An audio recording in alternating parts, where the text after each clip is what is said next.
Chapter 8. They had done it at last. The room they were standing in was long-shaped and softly lit. The telescreen was dimmed to a low murmur.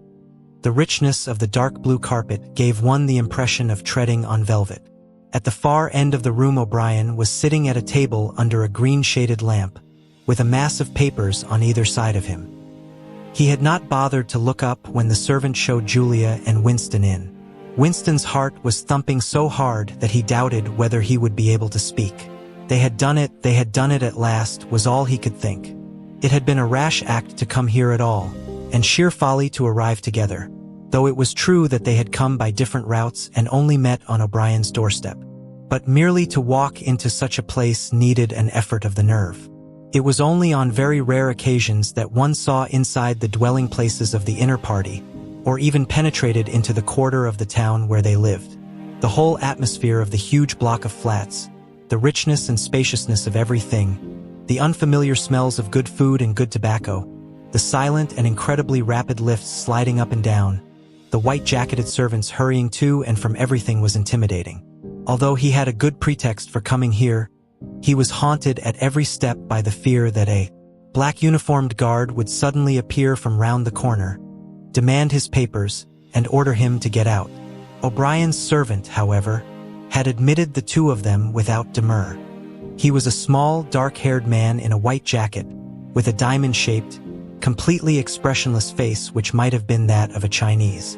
The passage down which he led them was softly carpeted, with cream-papered walls and white wainscoting, all exquisitely clean. That too was intimidating. Winston could not remember ever to have seen a passageway whose walls were not grimy from the contact of human bodies. O'Brien had a slip of paper between his fingers and seemed to be studying it intently. His heavy face, bent down so that one could see the line of the nose, looked both formidable and intelligent. For perhaps 20 seconds he sat without stirring. Then he pulled the speak right towards him and rapped out a message in the hybrid jargon of the ministries. Items 1,5,7 approved full wise stop suggestion contained item 6 double plus ridiculous. Verging crime think cancel stop unproceed construction wise anti-getting plus full estimates machinery overhead stop end message. He rose deliberately from his chair and came towards them across the soundless carpet. A little of the official atmosphere seemed to have fallen away from him with the newspeak words, but his expression was grimmer than usual, as though he were not pleased at being disturbed. The terror that Winston already felt was suddenly shot through by a streak of ordinary embarrassment. It seemed to him quite possible that he had simply made a stupid mistake. For what evidence had he in reality that O'Brien was any kind of political conspirator? Nothing but a flash of the eyes and a single equivocal remark. Beyond that, only his own secret imaginings, founded on a dream. He could not even fall back on the pretense that he had come to borrow the dictionary, because in that case Julia's presence was impossible to explain. As O'Brien passed the telescreen, a thought seemed to strike him. He stopped, turned aside and pressed a switch on the wall. There was a sharp snap. The voice had stopped. Julia uttered a tiny sound, a sort of squeak of surprise. Even in the midst of his panic, Winston was too much taken aback to be able to hold his tongue. "You can turn it off," he said. "Yes," said O'Brien. "We can turn it off. We have that privilege." He was opposite them now. His solid form towered over the pair of them, and the expression on his face was still indecipherable. He was waiting, somewhat sternly, for Winston to speak, but about what? Even now it was quite conceivable that he was simply a busy man wondering irritably why he had been interrupted. Nobody spoke. After the stopping of the telescreen, the room seemed deadly silent. The seconds marched past, enormous. With difficulty Winston continued to keep his eyes fixed on O'Brien's. Then suddenly the grim face broke down into what might have been the beginnings of a smile. With his characteristic gesture, O'Brien resettled his spectacles on his nose. "Shall I say it, or will you?" he said. "I will say it," said Winston promptly. "That thing is really turned off?" "Yes, everything is turned off. We are alone. We have come here because—" He paused, realizing for the first time the vagueness of his own motives. Since he did not in fact know what kind of help he expected from O'Brien, It was not easy to say why he had come here. He went on, conscious that what he was saying must sound both feeble and pretentious. We believe that there is some kind of conspiracy, some kind of secret organization working against the party, and that you are involved in it. We want to join it and work for it. We are enemies of the party. We disbelieve in the principles of Ingsoc. We are thought criminals. We are also adulterers. I tell you this because we want to put ourselves at your mercy. If you want us to incriminate ourselves in any other way, we are ready. He stopped and glanced over his shoulder, with the feeling that the door had opened. Sure enough, the little yellow-faced servant had come in without knocking. Winston saw that he was carrying a tray with a decanter and glasses. "Martin is one of us," said O'Brien impassively. "Bring the drinks over here, Martin. Put them on the round table. Have we enough chairs? Then we may as well sit down and talk in comfort. Bring a chair for yourself, Martin. This is business. You can stop being a servant for the next 10 minutes. The little man sat down, quite at his ease, and yet still with a servant-like air, the air of a valet enjoying a privilege. Winston regarded him out of the corner of his eye.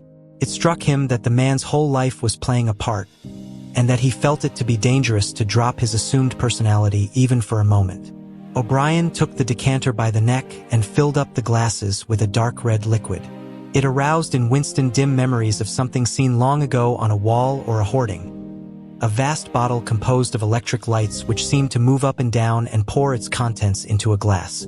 Seen from the top, the stuff looked almost black, but in the decanter it gleamed like a ruby. It had a sour-sweet smell. He saw Julia pick up her glass and sniff at it with frank curiosity. "It is called wine," said O'Brien with a faint smile. "You will have read about it in books, no doubt. Not much of it gets to the outer party, I am afraid." His face grew solemn again, and he raised his glass. "I think it is fitting that we should begin by drinking a health. To our leader, to Emmanuel Goldstein." Winston took up his glass with a certain eagerness. Wine was a thing he had read and dreamed about. Like the glass paperweight or Mr. Charrington's half-remembered rhymes, it belonged to the vanished, romantic past, the olden time as he liked to call it in his secret thoughts. For some reason he had always thought of wine as having an intensely sweet taste, like that of blackberry jam, and an immediate intoxicating effect. Actually, when he came to swallow it, the stuff was distinctly disappointing. The truth was that after years of gin drinking he could barely taste it. He set down the empty glass. "Then there is such a person as Goldstein?" he said. "Yes, there is such a person, and he is alive. Where, I do not know. And the conspiracy, the organization, is it real? It is not simply an invention of the thought police. No, it is real. The Brotherhood, we call it. You will never learn much more about the Brotherhood than that it exists and that you belong to it. I will come back to that presently." He looked at his wristwatch. "It is unwise even for members of the inner party to turn off the telescreen for more than half an hour. You ought not to have come here together, and you will have to leave separately. You, comrade," he bowed his head to Julia, "will leave first. We have about 20 minutes at our disposal. You will understand that I must start by asking you certain questions. In general terms, what are you prepared to do?" "Anything that we are capable of," said Winston. O'Brien had turned himself a little in his chair so that he was facing Winston. He almost ignored Julia, seeming to take it for granted that Winston could speak for her. For a moment the lids flitted down over his eyes. He began asking his questions in a low, expressionless voice, as though this were a routine, a sort of catechism, most of whose answers were known to him already. "You are prepared to give your lives?" "Yes." "You are prepared to commit murder?" "Yes." "To commit acts of sabotage which may cause the death of hundreds of innocent people?" "Yes." "To betray your country to foreign powers?" "Yes." "You are prepared to cheat, to forge, to blackmail, to corrupt the minds of children, to distribute habit-forming drugs, to encourage prostitution, to disseminate venereal diseases, to do anything which is likely to cause demoralization and weaken the power of the party?" "Yes." "If, for example, it would somehow serve our interests to throw sulfuric acid in a child's face, Are you prepared to do that? Yes. You are prepared to lose your identity and live out the rest of your life as a waiter or a dock worker? Yes. You are prepared to commit suicide, if and when we order you to do so? Yes. You are prepared, the two of you, to separate and never see one another again? No, broke in Julia. It appeared to Winston that a long time passed before he answered. For a moment he seemed even to have been deprived of the power of speech. His tongue worked soundlessly, forming the opening syllables first of one word, then of the other over and over again. Until he had said it, he did not know which word he was going to say. No, he said finally. You did well to tell me, said O'Brien. It is necessary for us to know everything. He turned himself toward Julia and added in a voice with somewhat more expression in it. Do you understand that even if he survives, it may be as a different person? We may be obliged to give him a new identity. His face, his movements, the shape of his hands, the color of his hair, even his voice would be different. And you yourself might have become a different person. Our surgeons can alter people beyond recognition. Sometimes it is necessary. Sometimes we even amputate a limb. Winston could not help snatching another sidelong glance at Martin's Mongolian face. There were no scars that he could see. Julia had turned a shade paler, so that her freckles were showing, but she faced O'Brien boldly. She murmured something that seemed to be assent. Good. Then that is settled. There was a silver box of cigarettes on the table. With a rather absent-minded air, O'Brien pushed them towards the others, took one himself, then stood up and began to pace slowly to and fro, as though he could think better standing. They were very good cigarettes, very thick and well-packed, with an unfamiliar silkiness in the paper. O'Brien looked at his wristwatch again. You had better go back to your pantry, Martin, he said. I shall switch on in a quarter of an hour. Take a good look at these comrades' faces before you go. You will be seeing them again. I may not. Exactly as they had done at the front door, the little man's dark eyes flickered over their faces. There was not a trace of friendliness in his manner. He was memorizing their appearance, but he felt no interest in them, or appeared to feel none. It occurred to Winston that a synthetic face was perhaps incapable of changing its expression. Without speaking or giving any kind of salutation, Martin went out, closing the door silently behind him. O'Brien was strolling up and down, one hand in the pocket of his black overalls, the other holding his cigarette. You understand, he said, that you will be fighting in the dark. You will always be in the dark. You will receive orders and you will obey them without knowing why. Later I shall send you a book from which you will learn the true nature of the society we live in, and the strategy by which we shall destroy it. When you have read the book, you will be full members of the Brotherhood. But between the general aims that we are fighting for and the immediate tasks of the moment, you will never know anything. I tell you that the Brotherhood exists, but I cannot tell you whether it numbers 100 members or 10 million. From your personal knowledge, you will never be able to say that it numbers even as many as a dozen. You will have 3 or 4 contacts who will be renewed from time to time as they disappear. As this was your first contact, it will be preserved. When you receive orders, they will come from me.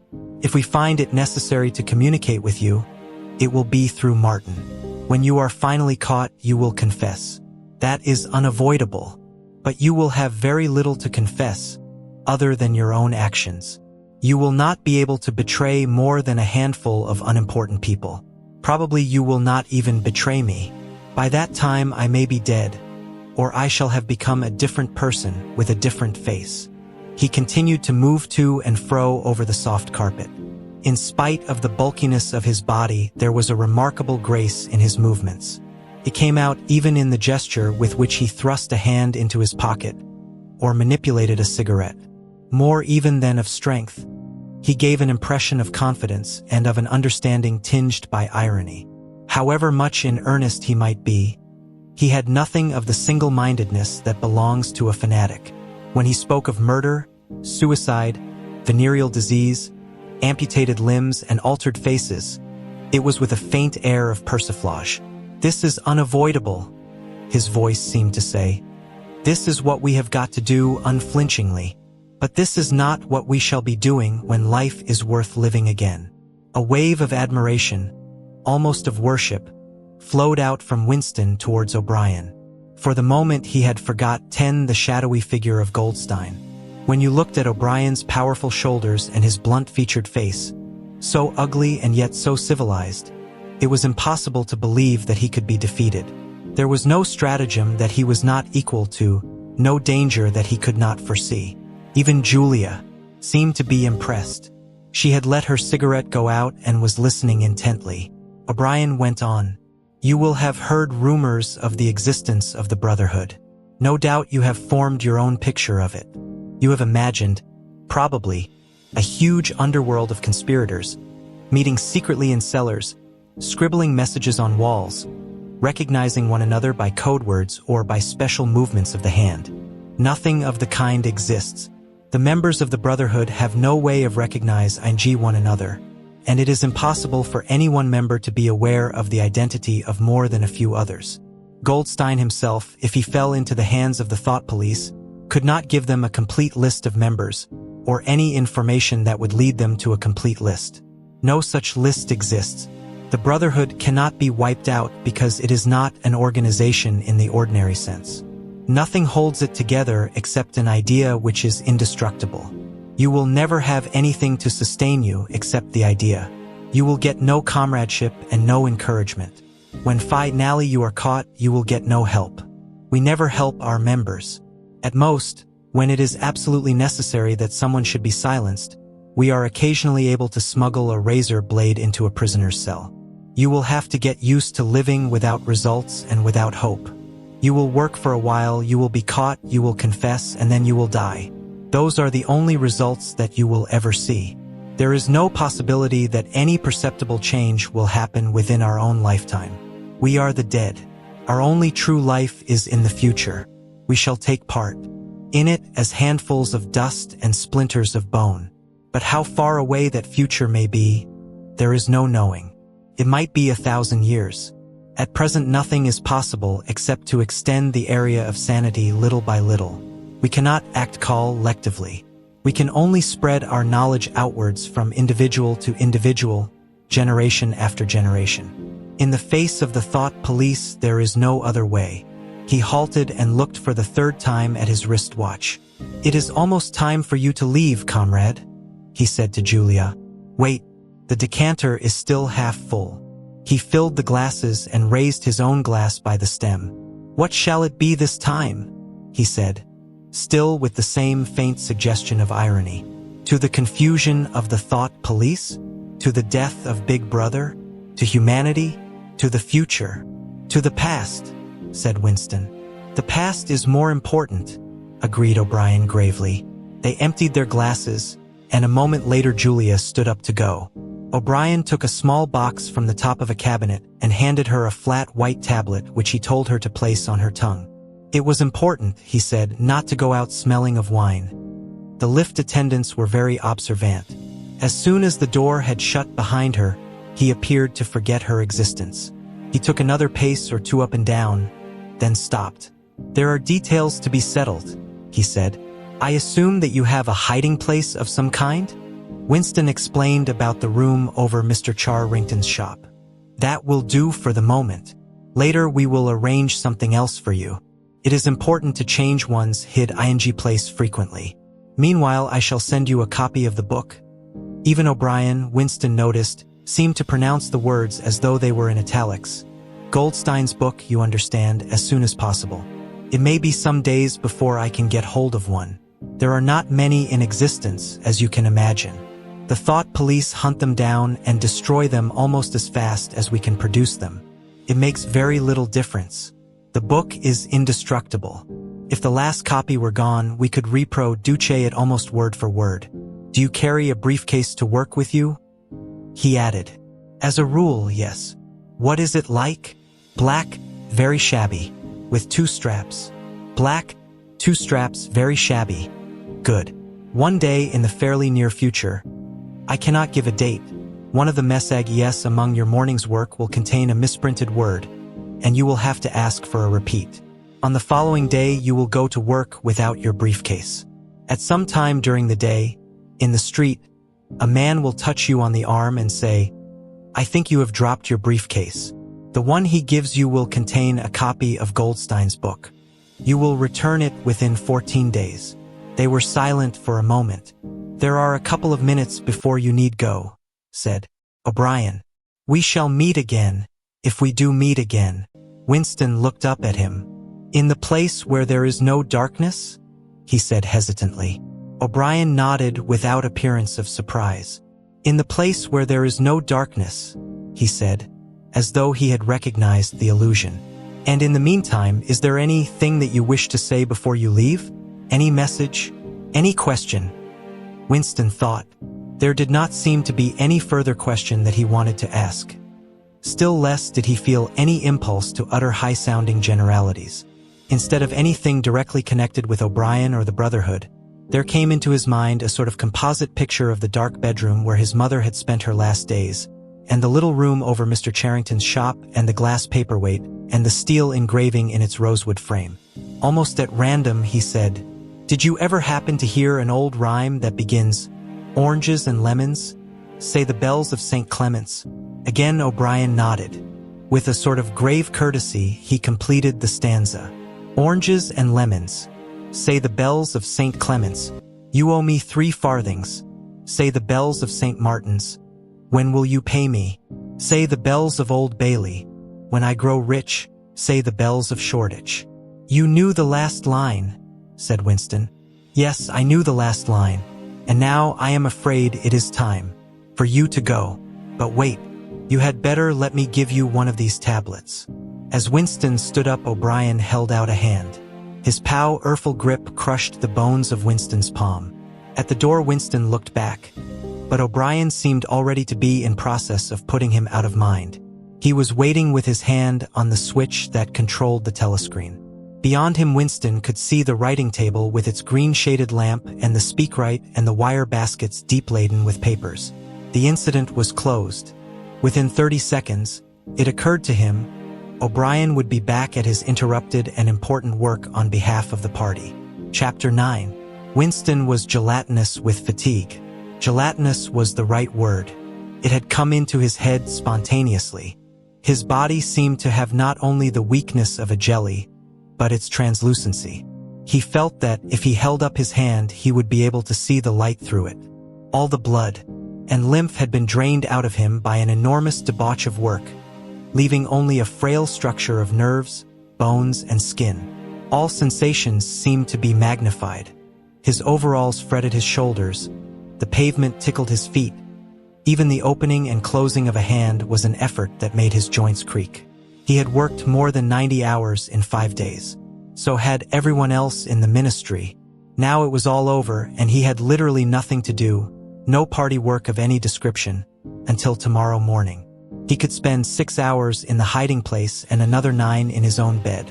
Slowly, in mild afternoon sunshine, he walked up a dingy street in the direction of Mr. Charrington's shop, keeping one eye open for the patrols, but irrationally convinced that this afternoon there was no danger of anyone interfering with him. The heavy briefcase that he was carrying bumped against his knee at each step, sending a tingling sensation up and down the skin of his leg. Inside it was the book, which he had now had in his possession for 6 days and had not yet opened nor even looked at. On the 6th day of Hate Week, after the processions, the speeches, the shouting, the singing, the banners, the posters, the films, the waxworks, the rolling of drums and squealing of trumpets, the tramp of marching feet, the grinding of the caterpillars of tanks, the roar of massed planes, the booming of guns. After 6 days of this, when the great orgasm was quivering to its climax and the general hatred of Eurasia had boiled up into such delirium that if the crowd could have got their hands on the 2,000 Eurasian war criminals who were to be publicly hanged on the last day of the proceedings, they would unquestionably have torn them to pieces. At just this moment it had been announced that Oceania was not after all at war with Eurasia. Oceania was at war with Eastasia. Eurasia was an ally. There was, of course, no admission that any change had taken place. Merely it became known, with extreme suddenness and everywhere at once, that Eastasia and not Eurasia was the enemy. Winston was taking part in a demonstration in one of the central London squares at the moment when it happened. It was night, and the white faces and the scarlet banners were luridly floodlit. The square was packed with several thousand people, including a block of about 1,000 schoolchildren in the uniform of the spies. On a scarlet-draped platform, an orator of the inner party, a small lean man with disproportionately long arms and a large bald skull over which a few lank locks straggled, was haranguing the crowd. A little Rumpelstiltskin figure, contorted with hatred, he gripped the neck of the microphone with one hand while the other, enormous at the end of a bony arm, clawed the air menacingly above his head. His voice, made metallic by the amplifiers, boomed forth an endless catalog of atrocities: massacres, dépêre, tat-ions, lootings, rapings, torture of prisoners, bombing of civilians, lying propaganda, unjust aggressions, broken treaties. It was almost impossible to listen to him without being first convinced and then maddened. At every few moments the fury of the crowd boiled over and the voice of the speaker was drowned by a wild beast-like roaring that rose uncontrollably from thousands of throats. The most savage yells of all came from the schoolchildren. The speech had been proceeding for perhaps 20 minutes when a messenger hurried on to the platform and a scrap of paper was slipped into the speaker's hand. He unrolled and read it without pausing in his speech. Nothing altered in his voice or manner, or in the content of what he was saying, but suddenly the names were different. Without words said, a wave of understanding rippled through the crowd. Oceania was at war with Eastasia. The next moment there was a tremendous commotion. The banners and posters with which the square was decorated were all wrong. Quite half of them had the wrong faces on them. It was sabotage. The agents of Goldstein had been at work. There was a riotous interlude while posters were ripped from the walls, banners torn to shreds and trampled underfoot. The spies performed prodigies of activity in clambering over the rooftops and cutting the streamers that fluttered from the chimneys. But within 2 or 3 minutes it was all over. The orator still gripping the neck of the microphone, his shoulders hunched forward, his free hand clawing at the air, had gone straight on with his speech. 1 minute more, and the feral roars of rage were again bursting from the crowd. The hate continued exactly as before, except that the target had been changed. The thing that impressed Winston in looking back was that the speaker had switched from one line to the other actually in mid-sentence, not only without a pause, but without even breaking the syntax. But at the moment he had other things to preoccupy him. It was during the moment of disorder while the posters were being torn down that a man whose face he did not see had tapped him on the shoulder and said, "Excuse me, I think you've dropped your briefcase." He took the briefcase abstractedly, without speaking. He knew that it would be days before he had an opportunity to look inside it. The instant that the demonstration was over he went straight to the Ministry of Truth, though the time was now nearly 23 hours. The entire staff of the ministry had done likewise. The orders already issuing from the telescreen, recalling them to their posts, were hardly necessary. Oceania was at war with Eastasia. Oceania had always been at war with Eastasia. A large part of the political literature of 5 years was now completely obsolete. Reports and records of all kinds, newspapers, books, pamphlets, films, soundtracks, photographs, all had to be rectified at lightning speed. Although no directive was ever issued, it was known that the chiefs of the department intended that within 1 week no reference to the war with Eurasia, or the alliance with Eastasia, should remain in existence anywhere. The work was overwhelming, all the more so because the processes that it involved could not be called by their true names. Everyone in the records department worked 18 hours in the 24, with 2 3-hour snatches of sleep. Mattresses were brought up from the cellars and pitched all over the corridors. Meals consist of sandwiches and Victory coffee wheeled round on trolleys by attendants from the canteen. Each time that Winston broke off for one of his spells of sleep, he tried to leave his desk clear of work, and each time that he crawled back sticky-eyed and aching, it was to find that another shower of paper cylinders had covered the desk like a snow drift, halbering the speakwrite and overflowing onto the floor, so that the first job was always to stack them into a neat enough pile to give him room to work. What was worst of all was that the work was by no means purely mechanical. Often it was enough merely to substitute one name for another, but any detailed report of events demanded care and imagination. Even the geographical knowledge that one needed in transferring the war from one part of the world to another was considerable. By the third day, his eyes ached unbearably and his spectacles needed wiping every few minutes. It was like struggling with some crushing physical task, something which one had the right to refuse and which one was nevertheless neurotically anxious to accomplish. Insofar as he had time to remember it, he was not troubled by the fact that every word he murmured into the speak right, every stroke of his ink pencil was a deliberate lie. He was as anxious as anyone else in the department that the forgery should be perfect. On the morning of the sixth day, the dribble of cylinders slowed down. For as much as half an hour, nothing came out of the tube. Then one more cylinder, then nothing. Everywhere at about the same time the work was easing off. A deep and as it were secret sigh went through the department. A mighty deed, which could never be mentioned, had been achieved. It was now impossible for any human being to prove by documentary evidence that the war with Eurasia had ever happened. At 1200 it was unexpectedly announced that all workers in the ministry were free till tomorrow morning. Winston, still carrying the briefcase containing the book, which had remained between his feet while he worked and under his body while he slept, went home, shaved himself, and almost fell asleep in his bath, although the water was barely more than tepid. With a sort of voluptuous creaking in his joints, he climbed the stair above Mr. Charrington's shop. He was tired, but not sleepy any longer. He opened the window, lit the dirty little oil stove, and put on a pan of water for coffee. Julia would arrive presently. Meanwhile, there was the book. He sat down in the sluttish armchair and undid the straps of the briefcase. A heavy black volume, amateurishly bound, with no name or title on the cover. The print also looked slightly irregular. The pages were worn at the edges and fell apart easily, as though the book had passed through many hands. The inscription on the title page ran, "The Theory and Practice of Oligarchical Collectivism," by Emanuel Goldstein. Winston began reading. Chapter 1. Ignorance is Strength. Throughout recorded time, and probably since the end of the Neolithic Age, there have been three kinds of people in the world: the high, the middle, and the low. They have been subdivided in many ways, they have borne countless different names, and their relative numbers, as well as their attitude towards one another, have varied from age to age. But the essential structure of society has never altered. Even after enormous upheavals and seemingly irrevocable changes, the same pattern has always reasserted itself, just as a gyroscope will always return to equilibrium, however far it is pushed one way or the other. The aims of these groups are entirely irreconcilable.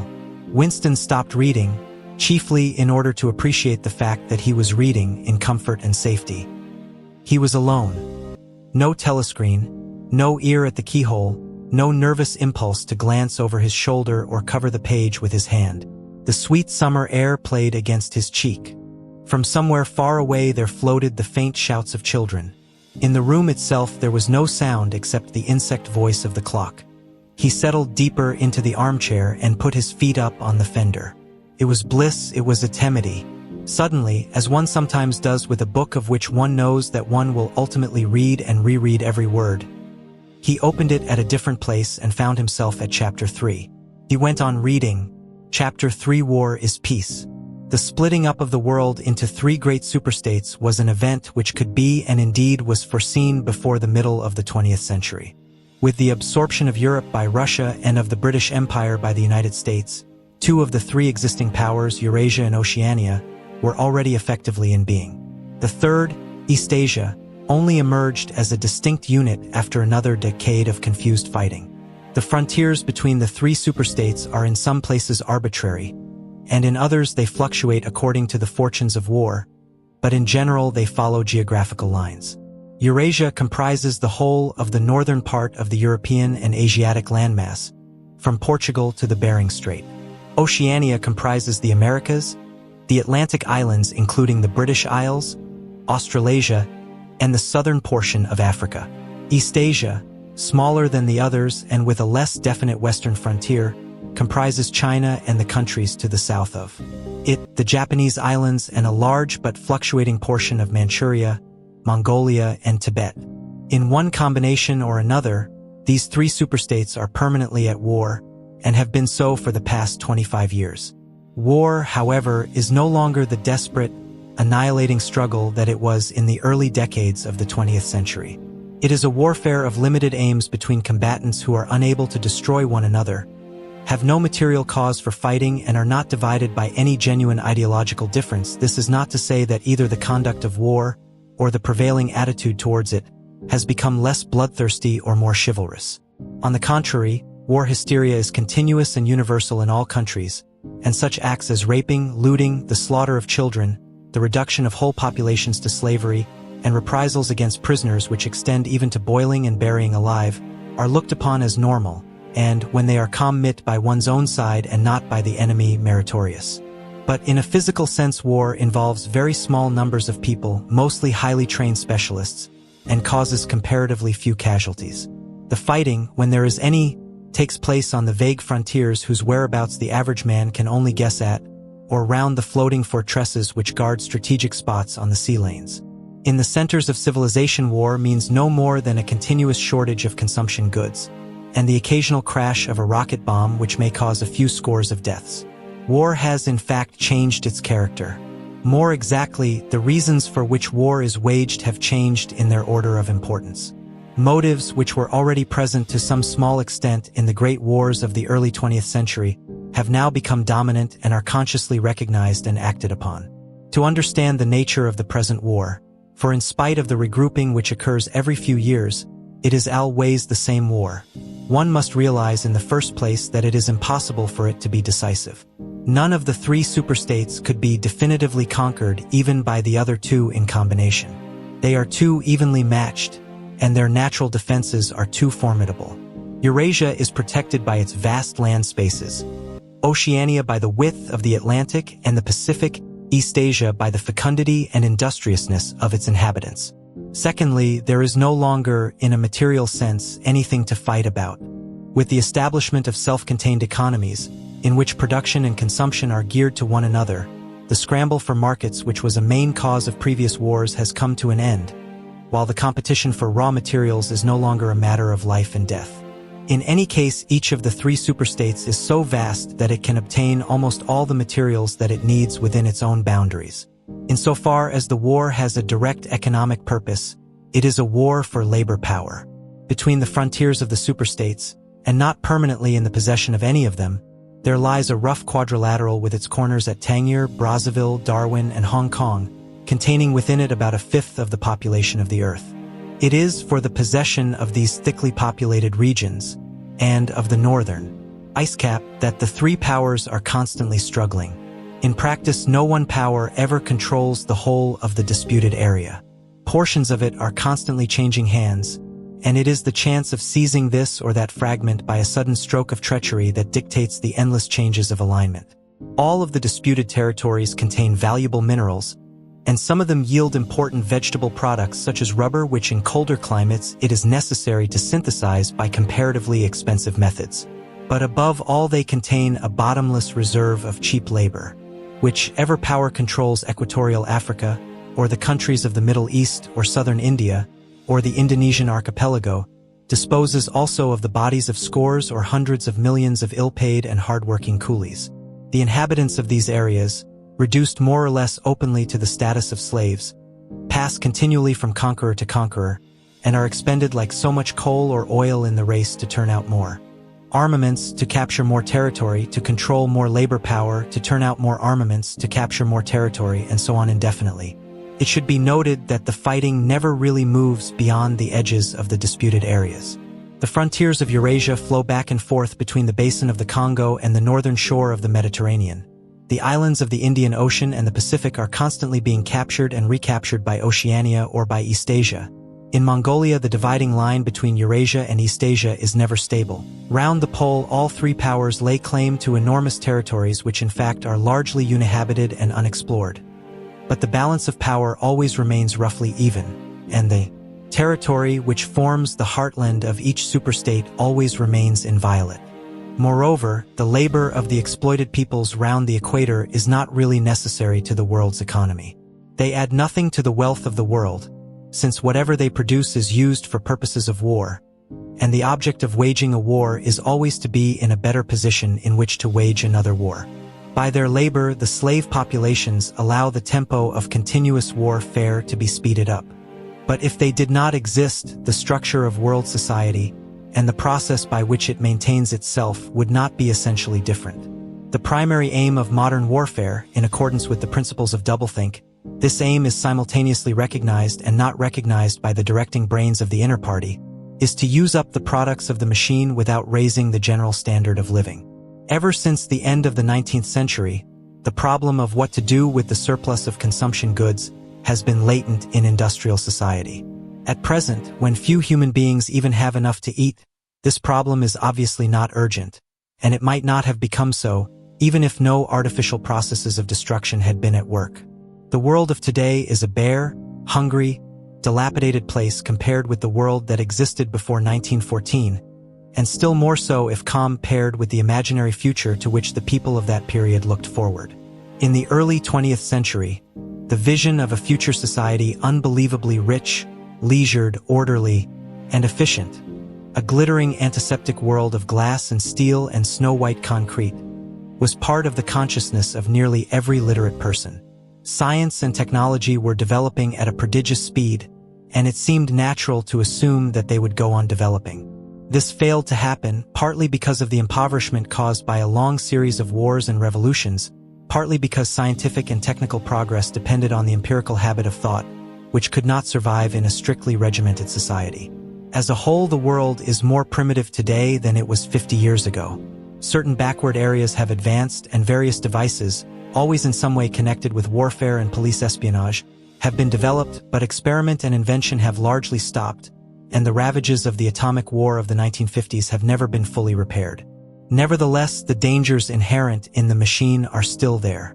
From the moment when the machine first made its appearance, it was clear to all think-ng people that the need for human drudgery, and therefore to a great extent for human inequality, had disappeared.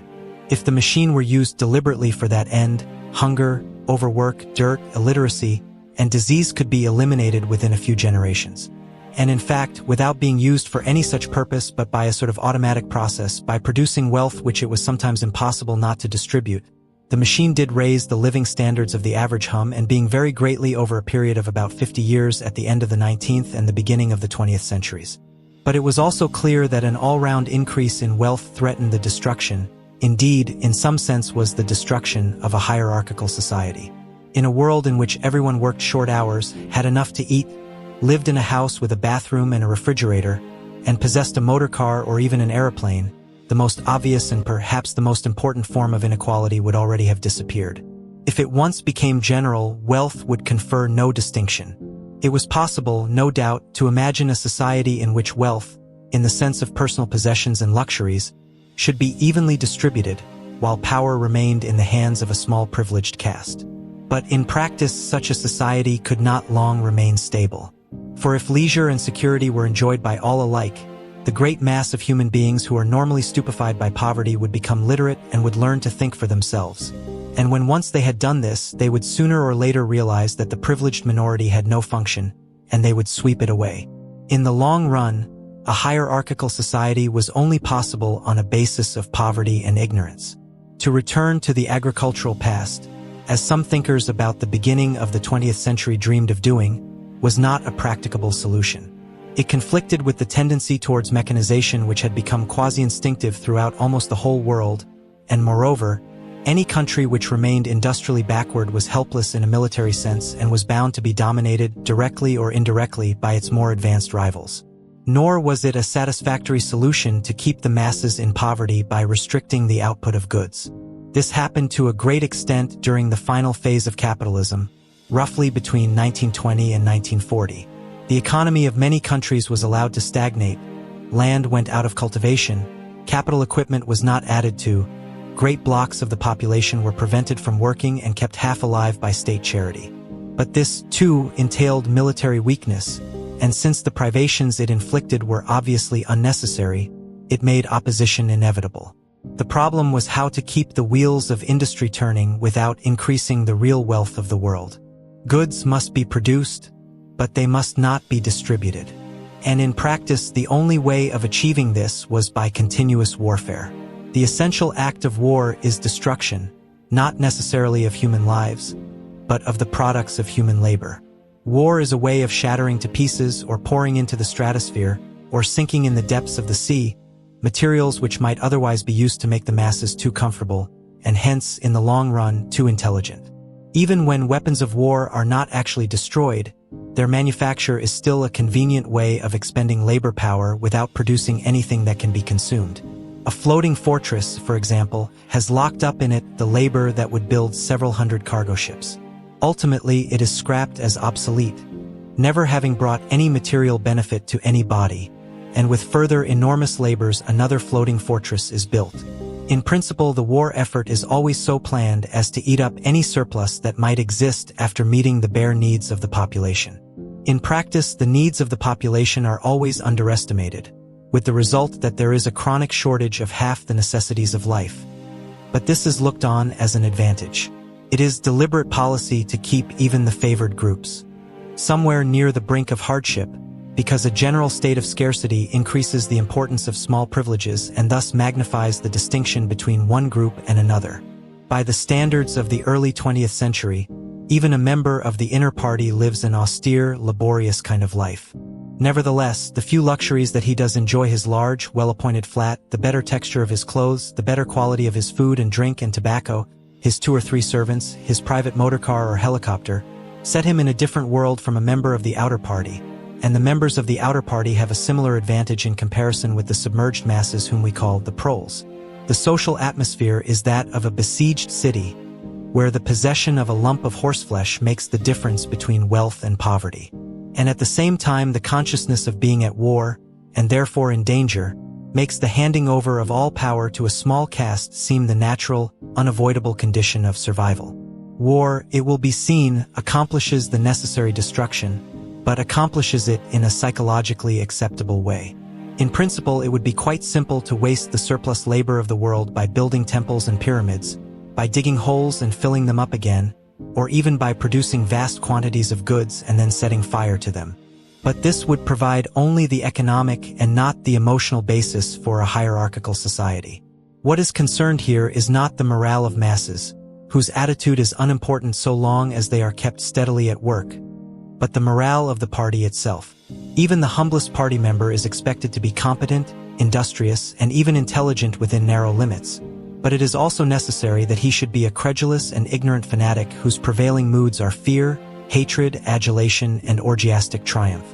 In other words, it is necessary that he should have the mentality appropriate to a state of war. It does not matter whether the war is actually happening, and, since no decisive victory is possible, it does not matter whether the war is going well or badly. All that is needed is that a state of war should exist. The splitting of the intelligence which the party requires of its members, and which is more easily achieved in an atmosphere of war, is now almost universal, but the higher up the ranks one goes, the more marked it becomes. It is precisely in the inner party that war hysteria and hatred of the enemy are strongest. In his capacity as an administrator, it is often necessary for a member of the inner party to know that this or that item of war news is untruthful, and he may often be aware that the entire war is spurious and is either not happening or is being waged for purposes quite other than the declared ones. But such knowledge is easily neutralized by the technique of doublethink. Meanwhile, no inner party member wavers for an instant in his mystical belief that the war is real, and that it is bound to end victoriously, with Oceania the undisputed master of the entire world. All members of the inner party believe in this coming conquest as an article of faith. It is to be achieved either by gradually acquiring more and more territory and so building up an overwhelming preponderance of power, or by the discovery of some new and unanswerable weapon. The search for new weapons continues unceasingly, and is one of the very few remaining activities in which the inventive or speculative type of mind can find any outlet. In Oceania at the present day, science, in the old sense, has almost ceased to exist. In Newspeak, there is no word for science. The empirical method of thought, on which all the scientific achievements of the past were founded, is opposed to the most fundamental principles of Ingsoc. And even technological progress only happens when its products can in some way be used for the diminution of human liberty. In all the useful arts, the world is either standing still or going backwards. The fields are cultivated with horseplows while books are written by machinery. But in matters of vital importance, meaning, in effect, war and police espionage, the empirical approach is still encouraged, or at least tolerated. The two aims of the party are to conquer the whole surface of the earth and to extinguish once and for all the possibility of independent thought. There are therefore two great problems which the party is concerned to solve. One is how to discover, against his will, what another human being is thinking, and the other is how to kill several 100 million people in a few seconds without giving warning beforehand. Insofar as scientific research still continues, this is its subject matter. The scientist of today is either a mixture of psychologist and inquisitor, studying with real ordinary minuteness the meaning of facial expressions, gestures, and tones of voice, and testing the truth-producing effects of drugs, shock therapy, hypnosis, and physical torture. Or he is chemist, physicist, or biologist concerned only with such branches of his special subject as are relevant to the taking of life. In the vast laboratories of the Ministry of Peace, and in the experimental stations hidden in the Brazilian forests, or in the Australian desert, or on lost islands of the Antarctic, the teams of experts are indefatigably at work. Some are concerned simply with planning the logistics of future wars. Others devise larger and larger rocket bombs, more and more powerful explosives, and more impenetrable armor plating. Others search for new and deadlier gases, or for soluble poisons capable of being produced in such quantities as to destroy the vegetation of whole continents, or for breeds of disease germs immunized against all possible antibodies. Others strive to produce a vehicle that shall bore its way under the soil like a submarine under the water, or an aeroplane as independent of its base as a sailing ship. Others explore even remoter possibilities such as focusing the sun's rays through lenses suspended thousands of kilometers away in space, or producing artificial earthquakes and tidal waves by tapping the heat at the Earth's center. But none of these projects ever comes anywhere near realization, and none of the three superstates ever gains a significant lead on the others. What is more remarkable is that all three powers already possess, in the atomic bomb, a weapon far more powerful than any that their present researches are likely to discover. Although the party, according to its habit, claims the invention for itself, atomic bombs first appeared as early as the 1940s, and were first used on a large scale about 10 years later. At that time, some hundreds of bombs were dropped on industrial centers, chiefly in European Russia, Western Europe, and North America. The effect was to convince the ruling groups of all countries that a few more atomic bombs would mean the end of organized society, and hence of their own power. Thereafter, although no formal agreement was ever made or hinted at, no more bombs were dropped. All three powers merely continue to produce atomic bombs and store them up against the decisive opportunity which they all believe will come sooner or later. And meanwhile, the art of war has remained almost stationary for 30 or 40 years. Helicopters are more used than they were formerly, bombing planes have been largely superseded by self-propelled projectiles, and the fragile movable battleship has given way to the almost unsinkable floating fortress. But otherwise there has been little development. The tank, the submarine, the torpedo, the machine gun, even the rifle and the hand grenade are still in use. And in spite of the endless slaughters reported in the press and on the telescreens, the desperate battles of earlier wars, in which hundreds of thousands or even millions of men were often killed in a few weeks, have never been repeated. None of the three superstates ever attempts any maneuver which involves the risk of serious defeat. When any large operation is undertaken, it is usually a surprise attack against an ally. The strategy that all three powers are following, or pretend to themselves that they are following, is the same. The plan is, by a combination of fighting, bargaining, and well-timed strokes of treachery, to acquire a ring of bases completely encircling one or other of the rival states, and then to sign a pact of friendship with that rival and remain on peaceful terms for so many years as to lull suspicion to sleep. During this time, rockets loaded with atomic bombs can be assembled at all the strategic spots. Finally, they will all be fired simultaneously, with effects so devastating as to make retaliation impossible. It will then be time to sign a pact of friendship with the remaining world power, in preparation for another attack. This scheme, it is hardly necessary to say, is a mere daydream impossible of realization. Moreover, no fighting ever occurs except in the disputed areas round the equator and the pole. No invasion of enemy territory is ever undertaken. This explains the fact that in some places the frontiers between the superstates are arbitrary. Eurasia, for example, could easily conquer the British Isles, which are geographically part of Europe, or on the other hand it would be possible for Oceania to push its frontiers to the Rhine or even to the Vistula. But this would violate the principle, followed on all sides though never formulated, of cultural integrity.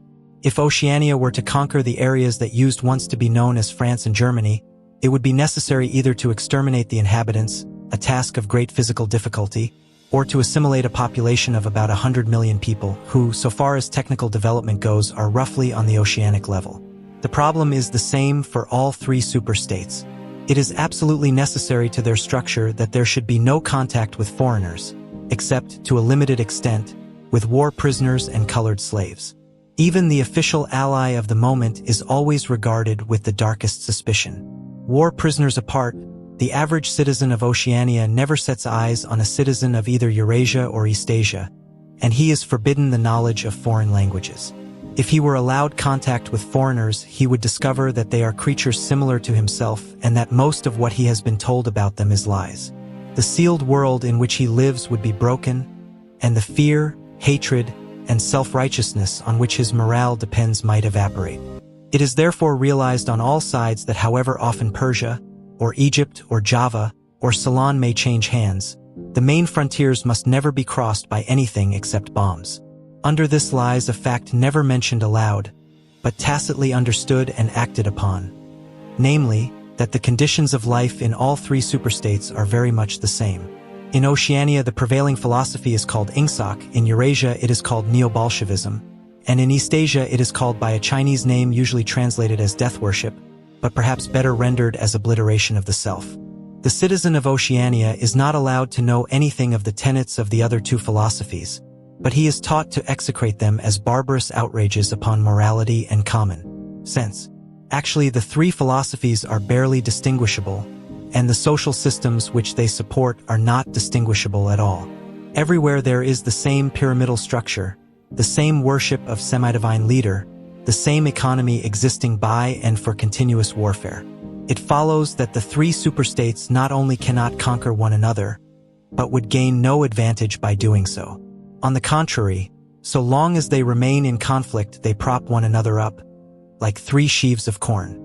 And, as usual, the ruling groups of all three powers are simultaneously aware and unaware of what they are doing. Their lives are dedicated to world conquest, but they also know that it is necessary that the war should continue everlastingly and without victory. Meanwhile, the fact that there is no danger of conquest makes possible the denial of reality, which is the special feature of Ingsoc and its rival systems of thought. Here it is necessary to repeat what has been said earlier, that by becoming continuous war has fundamentally changed its character. In past ages, a war, almost by definition, was something that sooner or later came to an end, usually in unmistakable victory or defeat. In the past, also, war was one of the main instruments by which human societies were kept in touch with physical reality. All rulers in all ages have tried to impose a false view of the world upon their followers, but they could not afford to encourage any illusion that tended to impair military efficiency. So long as defeat meant the loss of independence, or some other result generally held to be undesirable, the precautions against defeat had to be serious. Physical facts could not be ignored. In philosophy or religion or ethics or politics, 2 and 2 might make 5, but when one was designing a gun or an airplane, they had to make 4. Inefficient nations were always conquered sooner or later, and the struggle for efficiency was inimical to illusions. Moreover, to be efficient, it was necessary to be able to learn from the past, which meant having a fairly accurate idea of what had happened in the past. Newspapers and history books were, of course, always colored and biased, but falsification of the kind that is practiced today would have been impossible. War was a sure safeguard of sanity, and so far as the ruling classes were concerned, it was probably the most important of all safeguards. While wars could be won or lost, no ruling class could be completely irresponsible. But when war becomes literally continuous, it also ceases to be dangerous. When war is continuous, there is no such thing as military necessity. Technical progress can cease, and the most palpable facts can be denied or disregarded. As we have seen, researches that could be called scientific are still carried out for the purposes of war, but they are essentially a kind of daydreaming, and their failure to show results is not important. Efficiency, even military efficiency, is no longer needed. Nothing is efficient in Oceania except the thought police. Since each of the three superstates is unconquerable, each is in effect a separate universe within which almost any perversion of thought can be safely practiced. Reality only exerts its pressure through the needs of everyday life, the need to eat and drink, to get shelter and clothing, to avoid swallowing poison or stepping out of top-story windows, and the like. Between life and death, and between physical pleasure and physical pain, there is still a distinction, but that is all. Cut off from contact with the outer world, and with the past, the citizen of Oceania is like a man in interstellar space, who has no way of knowing which direction is up and which is down. The rulers of such a state are absolute, as the pharaohs or the Caesars could not be. They are obliged to prevent their followers from starving to death in numbers large enough to be inconvenient, and they are obliged to remain at the same low level of military technique as their rivals. But once that minimum is achieved, they can twist reality into whatever shape they choose. The war, therefore, if we judge it by the standards of previous wars, is merely an imposture. It is like the battles between certain ruminant animals whose horns are set at such an angle that they are incapable of hurting one another. But though it is unreal, it is not meaningless. It eats up the surplus of consumable goods, and it helps to preserve the special mental atmosphere that a hierarchical society needs. War, it will be seen, is now a purely internal affair. In the past, the ruling groups of all countries, although they might recognize their common interest and therefore limit the destructiveness of war, did fight against one another, and the victor always plundered the vanquished. In our own day, they are not fighting against one another at all. The war is waged by each ruling group against its own subjects, and the object of the war is not to make or prevent conquests of territory, but to keep the structure of society intact. The very word war, therefore, has become misleading. It would probably be accurate to say that by becoming continuous, war has ceased to exist. The peculiar pressure that it exerted on human beings between the Neolithic age and the early 20th century has disappeared and been replaced by something quite different. The effect would be much the same if the three superstates, instead of fighting one another, should agree to live in perpetual peace, each inviolate within its own boundaries. For in that case, each would still be a self-contained universe, freed forever from the sobering influence of external danger.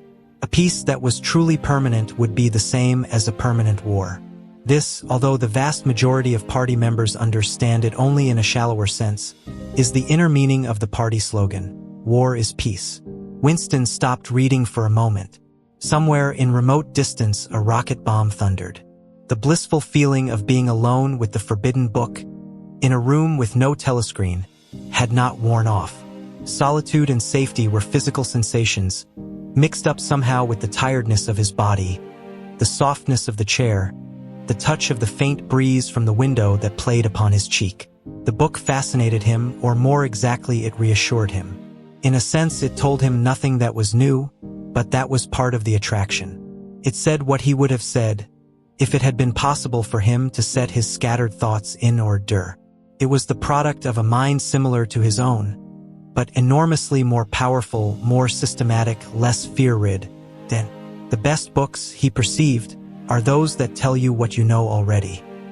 He had just turned back to chapter 1 when he heard Julia's footstep on the stair and started out of his chair to meet her. She dumped her brown tool bag on the floor and flung herself into his arms. It was more than a week since they had seen one another. "I've got the book," he said as they disentangled themselves. "Oh, you've got it? Good," she said without much interest, and almost immediately knelt down beside the oil stove to make the coffee. They did not return to the subject until they had been in bed for half an hour. The evening was just cool enough to make it worthwhile to pull up the counterpane. From below came the familiar sound of singing and the scrape of boots on the flagstones. The brawny, red-armed woman whom Winston had seen there on his first visit was almost a fixture in the yard. There seemed to be no hour of daylight when she was not marching to and fro between the washtub and the line, alternately gagging herself with clothes pegs and breaking forth into lusty song. Julia had settled down on her side and seemed to be already on the point of falling asleep. He reached out for the book, which was lying on the floor, and sat up against the bedhead. "We must read it," he said. "You too. All members of the Brotherhood have to read it."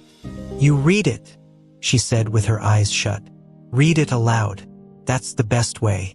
Then you can explain it to me as you go." The clock's hands said 6, meaning 18. They had 3 or 4 hours ahead of them.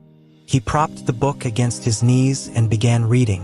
Chapter 1: Ignorance is Strength. Throughout recorded time, and probably since the end of the Neolithic Age, there have been 3 kinds of people in the world: the high, the middle, and the low. They have been subdivided in many ways. They have borne countless different names, and their relative numbers, as well as their attitude towards one another, have varied from age to age. But the essential structure of society has never altered. Even after enormous upheavals and seemingly irrevocable changes, the same pattern has always reasserted itself, just as a gyroscope will always return to equilibrium, however far it is pushed one way or the other. "Julia, are you awake?" said Winston.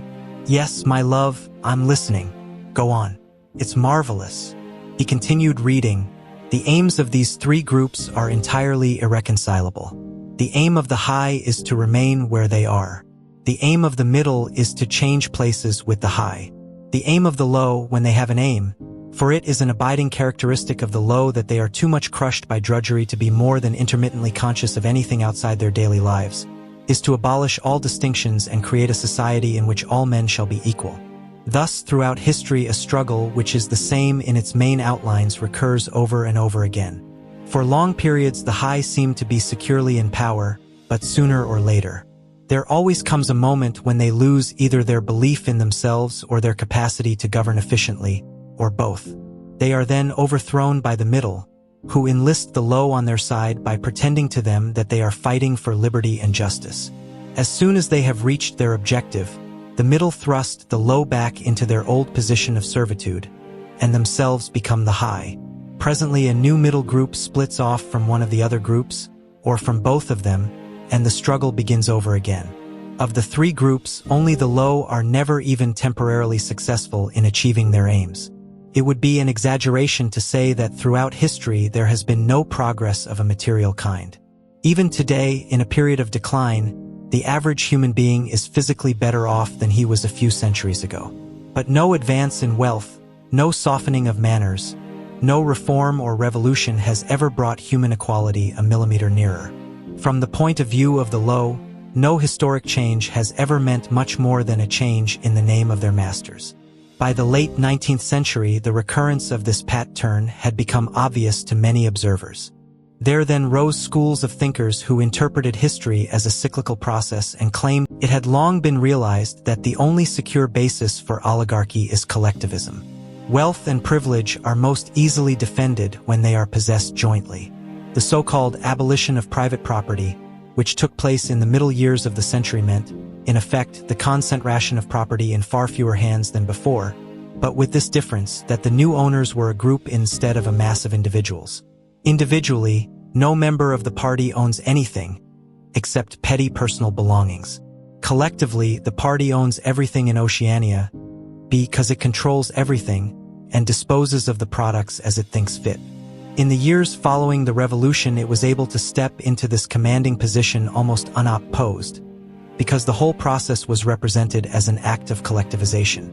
It had always been assumed that if the capitalist class were expropriated, socialism must follow, and unquestionably the capitalists had been expropriated. Factories, mines, land, houses, transport, everything had been taken away from them, and since these things were no longer private property, it followed that they must be public property. Ingsoc, which grew out of the earlier socialist movement and inherited its phraseology, has in fact carried out the main item in the socialist program, with the result, foreseen and intended beforehand, that economic inequality has been made permanent. But the problems of perpetuating a hierarchical society go deeper than this. There are only 4 ways in which a ruling group can fall from power. Either it is conquered from without, or it governs so inefficiently that the masses are stirred to revolt, or it allows a strong and discontented middle group to come into being, or it loses its own self-confidence and willingness to govern. These causes do not operate singly, and as a rule all 4 of them are present in some degree. A ruling class which could guard against all of them would remain in power permanently. Ultimately, the determining factor is the mental attitude of the ruling class itself. After the middle of the present century, the first danger had in reality disappeared. Each of the three powers which now divide the world is in fact unconquerable, and could only become conquerable through slow demographic changes which a government with wide powers can easily avert. The second danger also is only a theoretical one. The masses never revolt of their own accord, and they never revolt merely because they are oppressed. Indeed, so long as they are not permitted to have standards of comparison, they never even become aware that they are oppressed. The recurrent economic crises of past times were totally unnecessary and are not now permitted to happen, but other and equally large dislocations can and do happen without having political results, because there is no way in which discontent can become articulate. As for the problem of overproduction, which has been latent in our society since the development of machine technique, it is solved by the device of continuous warfare, see Chapter 3, which is also useful in keying up public morale to the necessary pitch. From the point of view of our present rulers, therefore, the only genuine dangers are the splitting off of a new group of able, underemployed, power-hungry people, and the growth of liberalism and skepticism in their own ranks. The problem, that is to say, is educational. It is a problem of continuously molding the consciousness both of the directing group and of the larger executive group that lies immediately below it. The consciousness of the masses needs only to be influenced in a negative way. Given this background, one could infer, if one did not know it already, the general structure of oceanic society. At the apex of the pyramid comes Big Brother. Big Brother is infallible and all-powerful. Every success, every achievement, every victory, every scientific discovery, all knowledge, all wisdom, all happiness, all virtue, are held to issue directly from his leadership and inspiration. Nobody has ever seen Big Brother. He is a face on the hoardings, a voice on the telescreen. We may be reasonably sure that he will never die, and there is already considerable uncertainty as to when he was born. Big Brother is the guise in which the party chooses to exhibit itself to the world. His function is to act as a focusing point for love, fear, and reverence, emotions which are more easily felt towards an individual than towards an organization. Below Big Brother comes the inner party. Its numbers limited to 6 million, or something less than 2% of the population of Oceania. Below the inner party comes the outer party, which, if the inner party is described as the brain of the state, may be justly likened to the hands. Below that come the dumb masses whom we habitually refer to as the proles, numbering perhaps 85% of the population. In the terms of our earlier classification, the proles are the low. For the slave population of the equatorial lands who pass constantly from conqueror to conqueror, are not a permanent or necessary part of the structure. In principle, membership of these three groups is not hereditary. The child of inner party parents is in theory not born into the inner party. Admission to either branch of the party is by examination, taken at the age of 16. Nor is there any racial discrimination, or any marked domination of one province by another.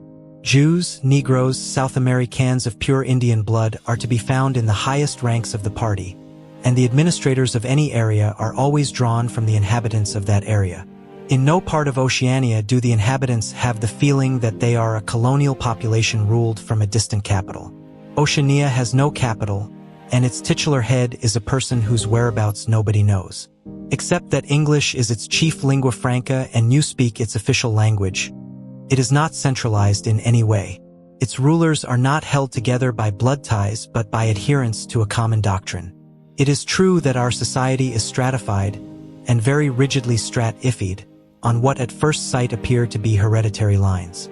There is far less to and fro movement between the different groups than happened under capitalism or even in the pre-industrial age.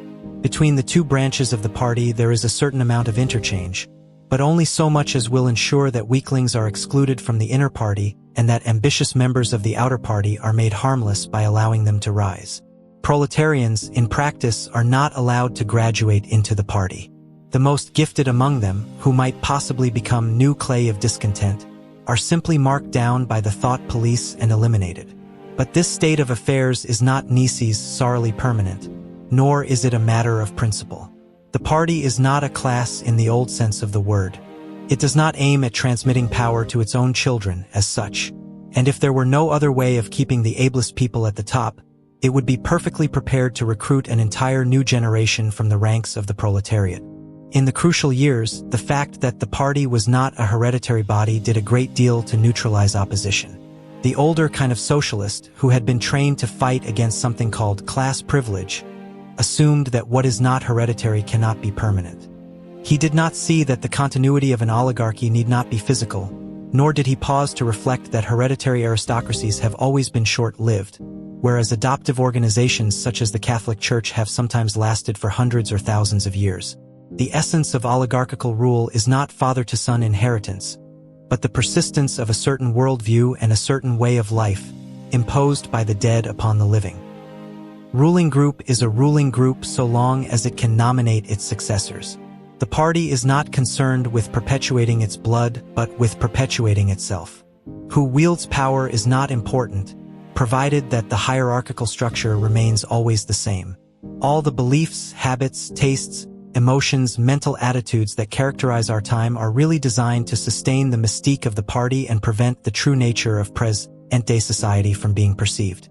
Physical rebellion, or any preliminary move towards rebellion, is at present not possible. From the proletarians, nothing is to be feared. Left to themselves, they will continue from generation to generation and from century to century, working, breeding, and dying not only without any impulse to rebel, but without the power of grasping that the world could be other than it is. They could only become dangerous if the advance of industrial technique made it necessary to educate them more highly. But since military and commercial rivalry are no longer important, the level of popular education is actually declining. What opinions the masses hold, or do not hold, is looked on as a matter of indifference.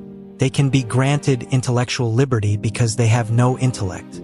In a party member, on the other hand, not even the smallest deviation of opinion on the most unimportant subject can be tolerated. A party member lives from birth to death under the eye of the thought police. Even when he is alone, he can never be sure that he is alone. Wherever he may be, asleep or awake, working or resting, in his bath or in bed, he can be inspected. Without warning and without knowing that he is being inspected. Nothing that he does is indifferent. His friendships, his relaxations, his behavior towards his wife and children, the expression of his face when he is alone, the words he mutters in sleep, even the characteristic movements of his body, are all jealously scrutinized.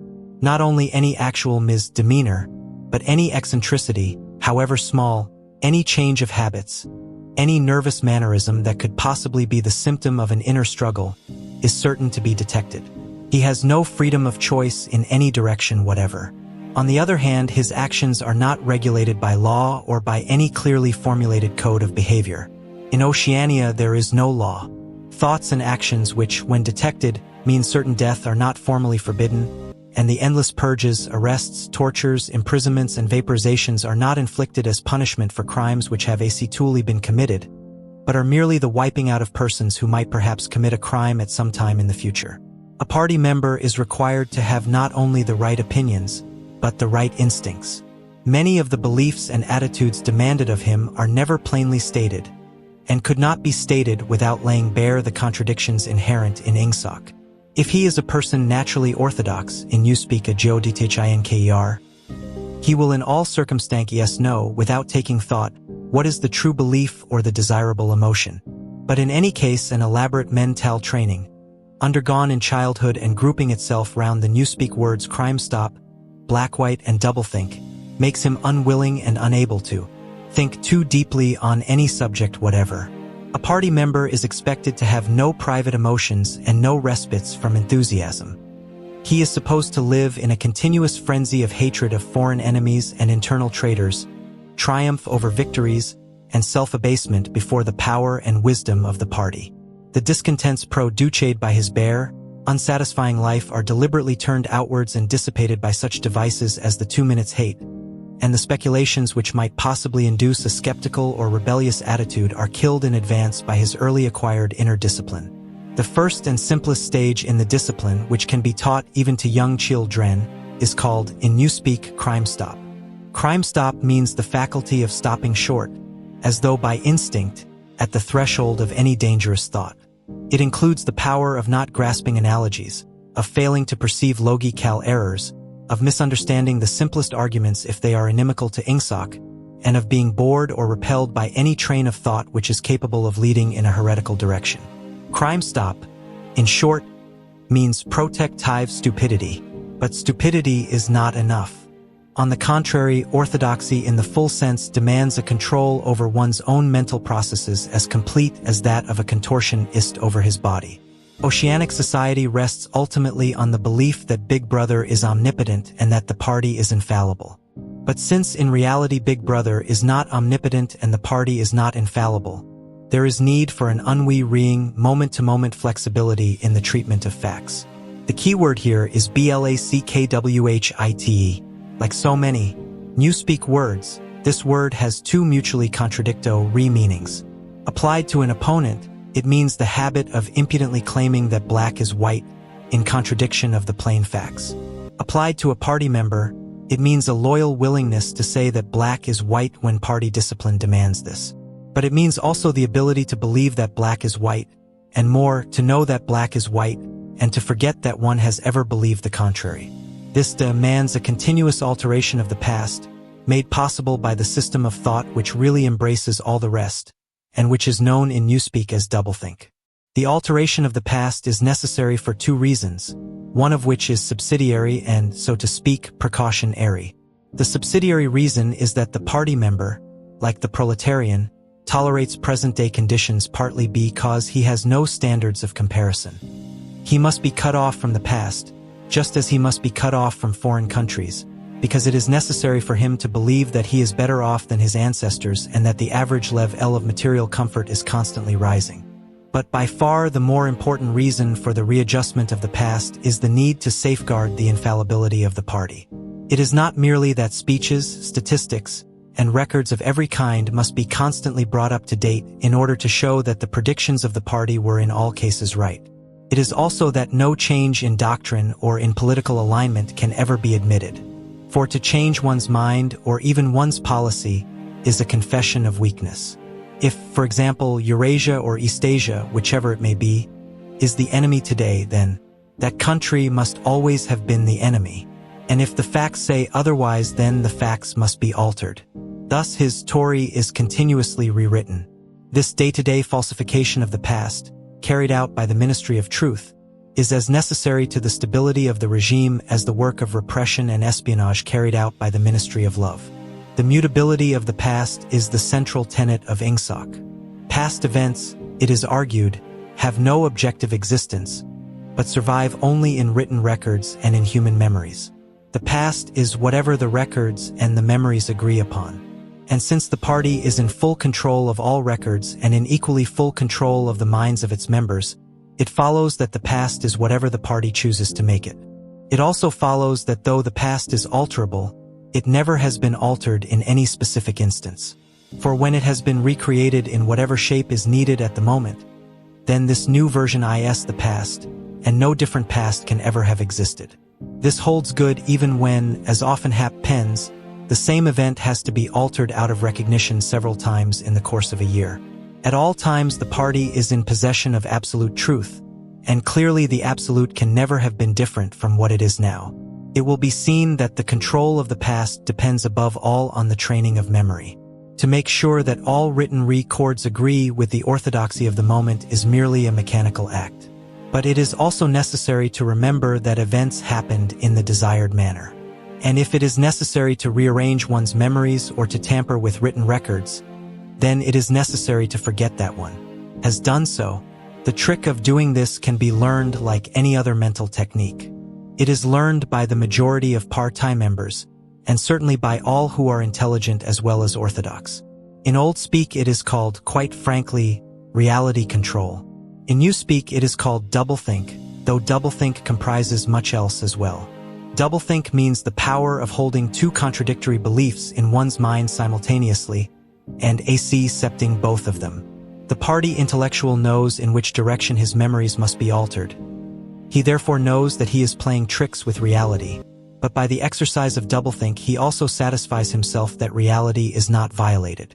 The process has to be conscious or it would not be carried out with sufficient precision, but it also has to be unconscious, or it would bring with it a feeling of falsity and hence of guilt. Doublethink lies at the very heart of InSoc, since the essential act of the party is to use conscious deception while retaining the firmness of purpose that goes with complete honesty. To tell deliberate lies while genuinely believing in them, to forget any fact that has become inconvenient, and then, when it becomes necessary again, to draw it back from oblivion for just so long as it is needed, to deny the existence of objective reality and all the while to take account of the reality which one denies. All this is indispensably necessary. Even in using the word double-think, it is necessary to exercise doublethink. For by using the word one admits that one is tampering with reality. By a fresh act of doublethink one erases this knowledge, and so on indefinitely with the lie always one leap ahead of the truth.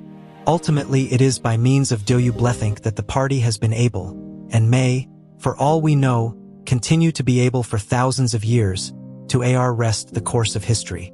All past oligarchies have fallen from power either because they ossified or because they grew soft. Either they became stupid and arrogant, failed to adjust themselves to challenging circumstances, and were overthrown. Or they became liberal and cowardly, made concessions when they should have used force, and once again were overthrown. They fell, that is to say, either through consciousness or through unconsciousness. It is the achievement of the party to have produced a system of thought in which both conditions can exist simultaneously. And upon no other intellectual basis could the dominion of the party be made permanent. If one is to rule and to continue ruling, one must be able to dislocate the sense of reality. For the secret of rulership is to combine a belief in one's own infallibility with the power to learn from past mistakes. It need hardly be said that the subtlest practitioners of doublethink are those who invented doublethink and know that it is a vast system of mental cheating. In our society, those who have the best knowledge of what is happening are also those who are furthest from seeing the world as it is. In general, the greater the understanding, the greater the delusion. The more intelligent, the less sane. One clear illustration of this is the fact that war hysteria increases in intensity as one rises in the social scale.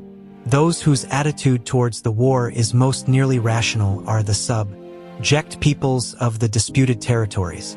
To these people the war is simply a continuous calamity which sweeps to and fro over their bodies like a tidal wave. Which side is winning is a matter of complete indifference to them. They are aware that a change of overlordship means simply that they will be doing the same work as before for new masters who treat them in the same manner as the old ones. The slightly more favored workers, whom we call the proles, are only intermittently conscious of the war. When it is necessary they can be prodded into frenzies of fear and hatred, but when left to themselves they are capable of forgetting for long periods that the war is happening. It is in the ranks of the party, and above all of the inner party, that the true war enthusiasm is found. World conquest is believed in most firmly by those who know it to be impossible. This peculiar linking together of opposites, knowledge with ignorance, cynicism with fanaticism, is one of the chief distinguishing marks of oceanic society. The official ideology abounds with contradictions even when there is no practical reason for them. Thus, the party rejects and vilifies every principle for which the socialist movement originally stood, and it chooses to do this in the name of socialism. It preaches a contempt for the working class unexampled for centuries past, and it dresses its members in a uniform which was at one time peculiar to manual workers and was adopted for that reason. It systematically undermines the solidarity of the family, and it calls its leader by a name which is a direct appeal to the sentiment of family loyalty. Even the names of the four ministries by which we are governed exhibit a sort of impudence in their deliberate reversal of the facts. The Ministry of Peace concerns itself with war, the Ministry of Truth with lies, the Ministry of Love with torture, and the Ministry of Plenty with starvation. These contradictions are not accidental, nor do they result from ordinary hypocrisy. They are deliberate exercises in doublethink. For it is only by reconciling contradictions that power can be retained indefinitely. In no other way could the ancient cycle be broken. If human equality is to be forever averted, if the high, as we have called them, are to keep their places permanently, then the prevailing mental condition must be controlled insanity. But there is one question which until this moment we have almost ignored. It is, why should human equality be averted? Supposing that the mechanics of the process have been rightly described, what is the motive for this huge, accurately planned effort to freeze history at a particular moment of time? Here we reach the central secret. As we have seen, the mystique of the party, and above all of the inner party, depends upon doublethink, but deeper than this lies the original motive, the never-questioned instinct that first led to the seizure of power and brought doublethink, the thought police, continuous warfare, and all the other necessary paraphernalia into existence afterwards. This motive really consists. Winston became aware of silence, as one becomes aware of a new sound. It seemed to him that Julia had been very still for some time past. She was lying on her side, naked from the waist upwards, with her cheek pillowed on her hand and one dark lock tumbling across her eyes. Her breast rose and fell slowly and regularly. "Julia." No answer. "Julia, are you awake?" No answer. She was asleep. He shut the book, put it carefully on the floor, lay down and pulled the coverlet over both of them. He had still, he reflected, not learned the ultimate secret. He understood how, he did not understand why. Chapter 1, like Chapter 3, had not actually told him anything that he did not know. It had merely systematized the knowledge that he possessed already. But after reading it, he knew better than before that he was not mad. Being in a minority, even a minority of one, did not make you mad. There was truth and there was untruth, and if you clung to the truth even against the whole world, you were not mad. A yellow beam from the sinking sun slanted in through the window and fell across the pillow. He shut his eyes. The sun on his face and the girl's smooth body touching his own gave him a strong, sleepy, confident feeling. He was safe, everything was all right.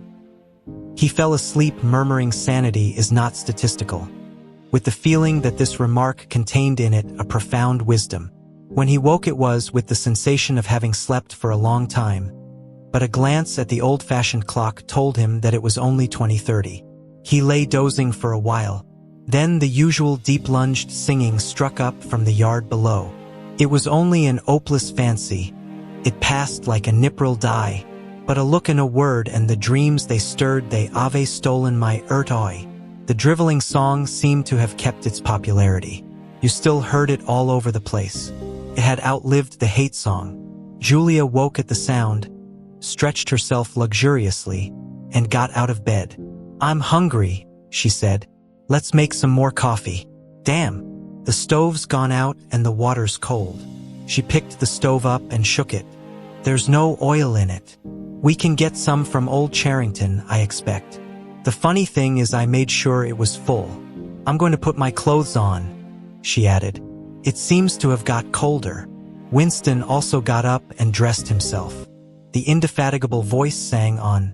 "They sigh that time eals all things. They sigh you can always forget. But the smiles and the tears acres, the years they twist my ear strings yet." As he fastened the belt of his overalls, he strolled across to the window. The sun must have gone down behind the houses. It was not shining into the yard any longer. The flag stones were wet as though they had just been washed, and he had the feeling that the sky had been washed too. So fresh and pale was the blue between the chimney pots.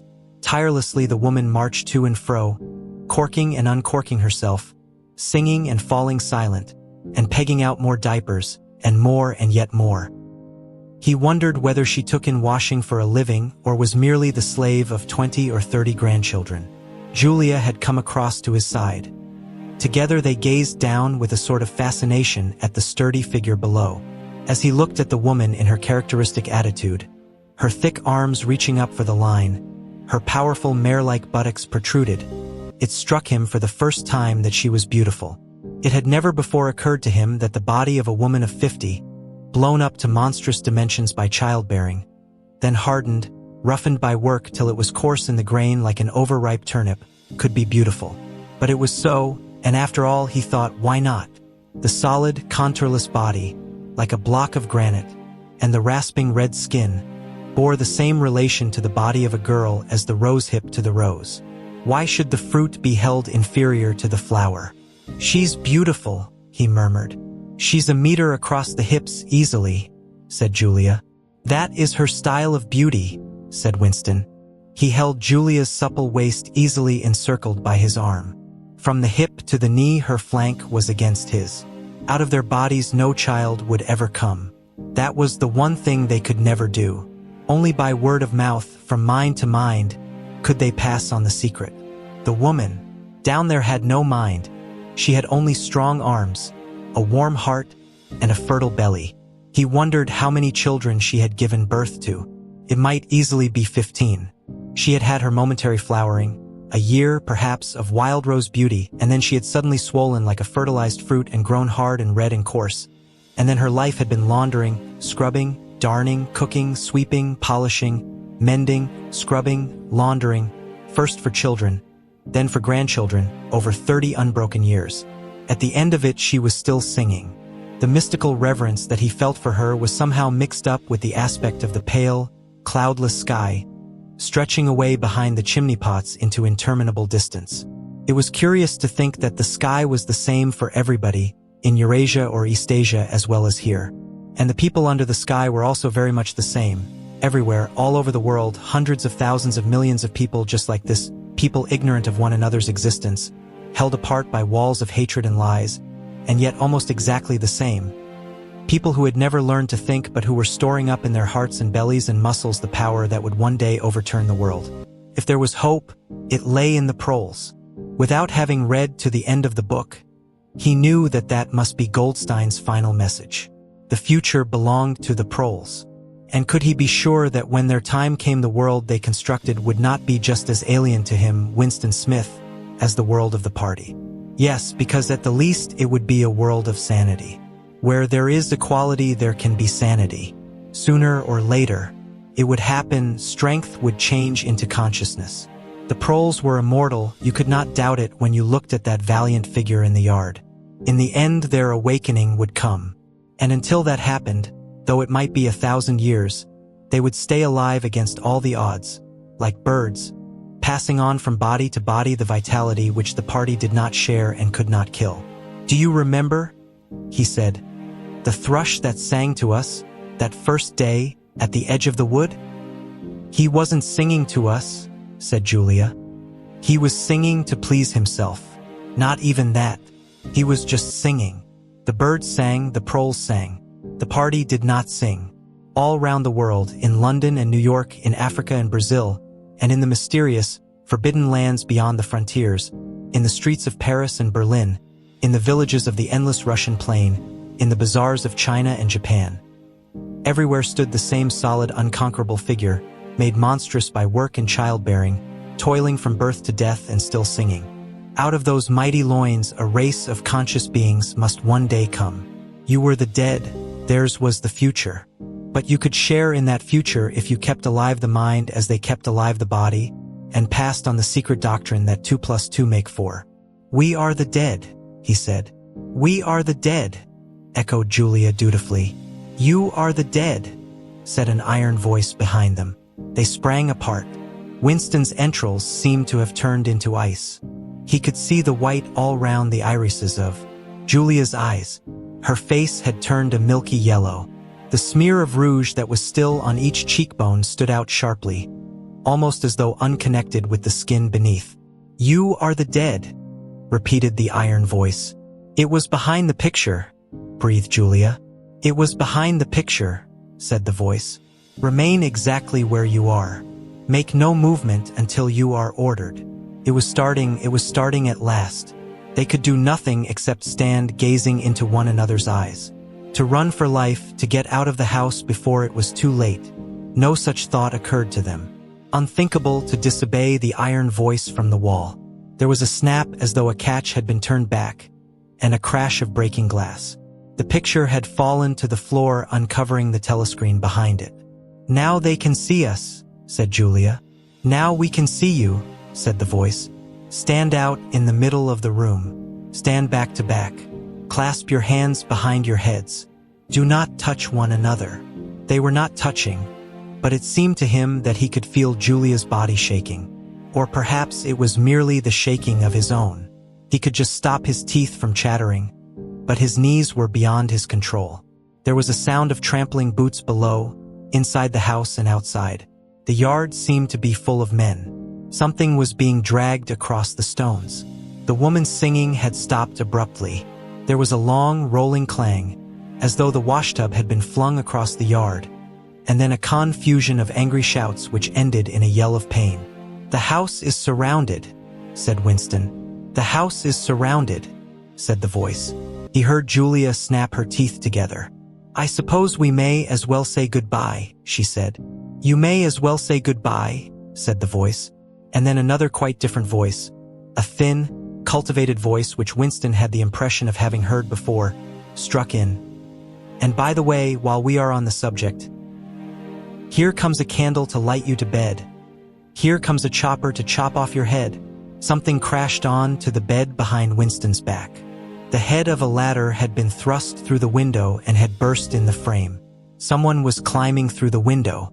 There was a stampede of boots up the stairs. The room was full of solid men in black uniforms, with iron-shod boots on their feet and truncheons in their hands. Winston was not trembling any longer. Even his eyes he barely moved. One thing alone mattered: to keep still and not give them an excuse to hit you. A man with a smooth prizefighter's jowl in which the mouth was only a slit paused opposite him, balancing his truncheon meditatively between thumb and forefinger. Winston met his eyes. The feeling of nakedness, with one's hands behind one's head and one's face and body all exposed, was almost unbearable. The man protruded the tip of a white tongue, licked the place where his lips should have been, and then passed on. There was another crash. Someone had picked up the glass paperweight from the table and smashed it to pieces on the hearthstone. The fragment of coral, a tiny crinkle of pink like a sugar rosebud from a cake, rolled across the mat. How small, thought Winston. How small it always was. There was a gasp and a thump behind him, and he received a violent kick on the ankle which nearly flung him off his balance. One of the men had smashed his fist into Julia's solar plexus, doubling her up like a pocket ruler. She was thrashing about on the floor, fighting for breath. Winston dared not turn his head even by a millimeter, but sometimes her livid, gasping face came within the angle of his vision. Even in his terror, it was as though he could feel the pain in his own body, the deadly pain which nevertheless was less urgent than the struggle to get back her breath. He knew what it was like. The terrible, agonizing pain which was there all the while but could not be suffered yet, because before all else it was necessary to be able to breathe. Then two of the men hoisted her up by knees and shoulders and carried her out of the room like a sack. Winston had a glimpse of her face, upside down, yellow and contorted, with the eyes shut, and still with a smear of rouge on either cheek, and that was the last he saw of her. He stood dead still. No one had hit him yet. Thoughts which came of their own accord but seemed totally uninteresting began to flit through his mind. He wondered whether they had got Mr. Charrington. He wondered what they had done to the woman in the yard. He noticed that he badly wanted to urinate and felt a faint surprise, because he had done so only 2 or 3 hours ago. He noticed that the clock on the mantelpiece said 9, meaning 21, but the light seemed too strong. Would not the light be fading at 21 hours on an August evening? He wondered whether after all he and Julia had mistaken the time, had slept the clock round and thought it was 20:30 when really it was not 8:30 on the following morning. But he did not pursue the thought further. It was not interesting. There was another, lighter step in the passage. Mr. Charrington came into the room. The demeanor of the black uniformed men suddenly became more subdued. Something had also changed in Mr. Charrington's appearance. His eye fell on the fragments of the glass paperweight. "Pick up those pieces," he said sharply. A man stooped to obey. The Cockney accent had disappeared. Winston suddenly realized whose voice it was that he had heard a few moments ago on the telescreen. Mr. Charrington was still wearing his old velvet jacket, but his hair, which had been almost white, had turned black. Also, he was not wearing his spectacles. He gave Winston a single sharp glance, as though verifying his identity, and then paid no more attention to him. He was still recognizable, but he was not the same person any longer. His body had straightened and seemed to have grown bigger. His face had undergone only tiny changes that had nevertheless worked a complete transformation. The black eyebrows were less bushy, The wrinkles were gone. The whole lines of the face seemed to have altered. Even the nose seemed shorter. It was the alert, cold face of a man of about 35. It occurred to Winston that for the first time in his life he was looking, with knowledge, at a member of the thought police.